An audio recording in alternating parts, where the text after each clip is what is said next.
Hai guys, perkenalkan nama saya Muhammad Falevi dari kelas 8C SMP Negeri 8 Depok. Saya ingin mengunjungi 5 tempat bersejarah yang ada di Jabodetabek. Mari ikuti sama. Oke, sekarang saya lagi berada di salah satu tempat bersejarah yang dimana kalian tidak mengetahui banyak sejarah yang terdapat di tempat ini. Nah, sekarang ini saya lagi berada di Stasiun Pondok Cina, yang dimana dulunya adalah tempat persinggahan orang Cina atau orang Tionghoa yang mau transit ke Batavia. Lalu kemunculan pedagang Cina ke Pondok Cina tidak terlepas dari pengaruh tuan tanah Belanda bernama Cornelis Kastelein.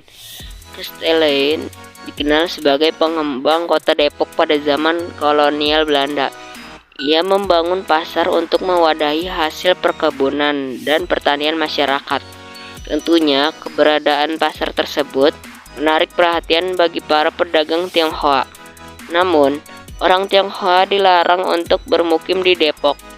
Menurut Kastelein, alasan larangan tersebut ialah orang-orang Tionghoa memiliki kebiasaan buruk seperti mabuk-mabukan dan meminjam uang dengan bunga yang tinggi.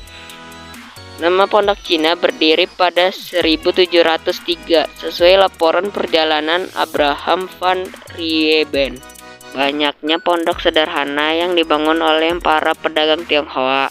Masyarakat mulai menamai Kampung Bojong sebagai Pondok Cina.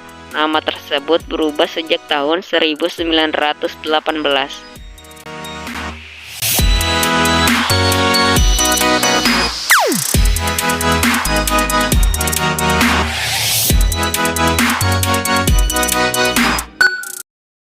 Nah, sekarang saya berada di tempat bersejarah yang kedua, yaitu Museum Bank Indonesia.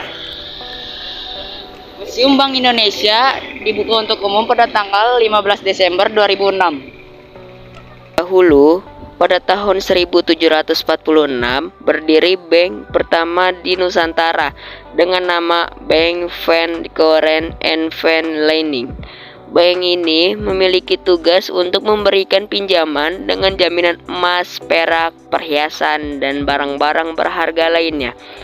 Pada tahun 1752, Bank Van Koren disempurnakan menjadi The Bank Van Koren and Bank Van Lening. Bank ini bertugas memberikan pinjaman kepada pegawai VOC agar mereka dapat menempatkan dan memutarkan uang mereka pada lembaga ini. Namun, pada tahun 1818, The Bank Van Koren and Bank Van Lening terpaksa ditutup karena krisis keuangan. Setelah ditutup, pada tahun 1828 didirikan The Jeffes Bank yang menjadi cikal bakal Bank Indonesia. Pemerintah Kerajaan Belanda memberikan oktroi atau hak-hak istimewa kepada The Jeffes Bank atau DJB untuk bertindak sebagai bank sirkulasi. Pada tahun 1951 muncul desakan kuat untuk mendirikan bank sentral sebagai wujud kedaulatan ekonomi Republik Indonesia. Lalu pada tanggal 1 Juli 1953, Bank Indonesia secara resmi berdiri sebagai Bank Sentral Republik Indonesia.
Oke, sekarang saya sudah berada di tempat bersejarah yang ketiga, yaitu Museum Wayang. Museum Wayang terdapat banyak wayang dari berbagai daerah di Indonesia. Bangunan Museum Wayang dulunya merupakan sebuah gereja tua yang didirikan oleh VOC pada tahun 1640 dengan nama De Oude Hollandse Kerk. Kemudian, gedung tersebut berfungsi sebagai tempat peribadatan penduduk sipil dan tentara Belanda yang tinggal di Batavia, Jakarta sampai tahun 1732. Lalu, pada tahun 1733, gereja tersebut berubah nama menjadi The New Hollandse Kerk yang berdiri sampai tahun 1808. Kemudian, bangunan tersebut hancur akibat gempa bumi. Setelah dibedah, bangunan itu diserahkan kepada Stichting Oud Batavia untuk dijadikan museum yang diberi nama The Oude Bataviase Museum atau Museum Batavia Lama. 12 tahun setelah proklamasi kemerdekaan 1945, tepatnya pada tahun 1957, pemerintah menyerahkan gedung Museum Batavia Lama kepada Lembaga Kebudayaan Indonesia. Nama bangunan itu Museum Jakarta Lama, yang kemudian berubah menjadi Museum Jakarta pada 1 Agustus 1960.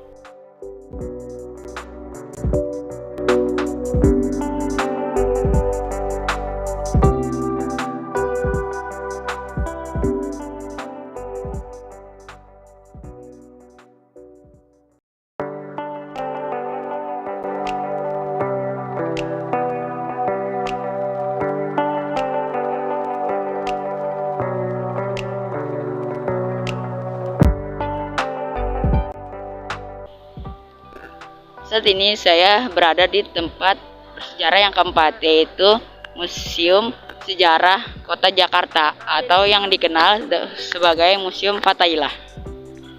Museum Fathahillah dulunya merupakan gedung Balai Kota Batavia. Bangunan ini didirikan pada 1707 sampai 1712 atas perintah Gubernur Jenderal Johan van Horn. Pada 1620 didirikan pertama kali sebuah balai kota di Batavia di tepi timur Kali Besar. Bangunan ini bertahan selama 6 tahun sebelum akhirnya dibongkar demi melawan serangan dari pasukan Sultan Agung pada 1626. Untuk menggantikannya, pada 1627 dibangunlah kembali balai kota ini atas perintah Gubernur Jenderal Jan Petrus John. Tahun 1628, kondisi balai kota sudah memburuk akibat ketidakseimbangan tanah di Batavia serta beratnya bangunan membuat gedung ini perlahan-lahan turun dari permukaan tanah. Lalu diputuskan pada 1797 atas perintah Gubernur Jenderal Johan van Horn, gedung ini dibongkar dan dibangun ulang. Peresmian balai kota ketiga pun dilaksanakan pada 10 Juli 1710. Selama 2 abad, bangunan ini dijadikan kantor administrasi kota Batavia. Di akhir abad ke-19, kota Batavia mulai meluas hingga ke wilayah selatan. Oleh sebab itu, kedudukan kota Batavia pun ditingkatkan menjadi Gemeente Batavia atau kota madya. Akibatnya, aktivitas di Balai Kota Batavia dipindahkan pada 1913 ke Tanah Abang dan dipindahkan lagi ke Koningsplein Zuid pada 1919. Pada 30 Maret 1974, Gubernur DKI Jakarta Ali Sadikin merenovasi ulang gedung tersebut dan diresmikan sebagai Museum Sejarah Jakarta.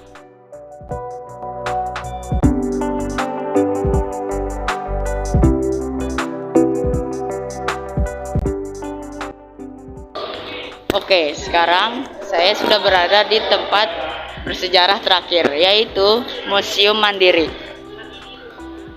Tempat ini dulunya adalah kantor Fatorit di Batavia.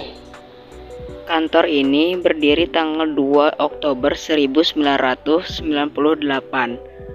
kantor Factory Batavia yang merupakan perusahaan dagang milik Belanda yang belakang sekali mengembang dijadikan perusahaan di anggota perbankan Nederlandse Handel Maatschappij NHM dinasionalisasi pada tahun 1960, dijadikan salah satu gedung kantor Bank Koperasi Tani dan Nelayan atau BKTN, urusan ekspor impor, yang belakang sekali bersamaan dengan lahirnya Bank Ekspor Impor Indonesia atau Bank Eksim.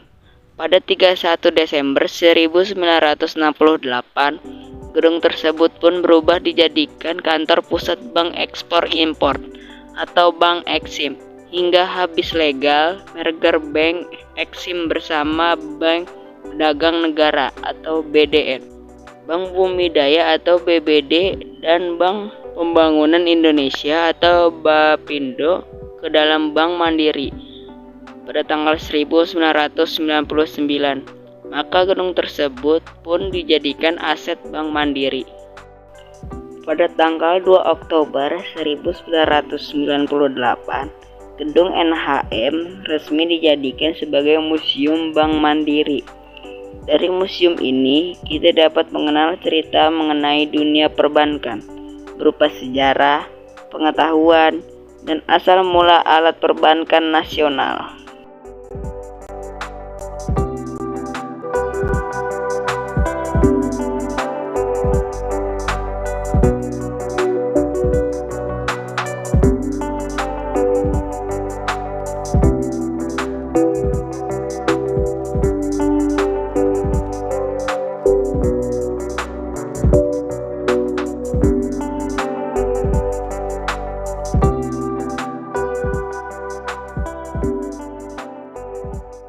Oke, terima kasih yang sudah menonton. Cukup sekian dan terima kasih. Jangan lupa subscribe and like and comment. Dah.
Eh?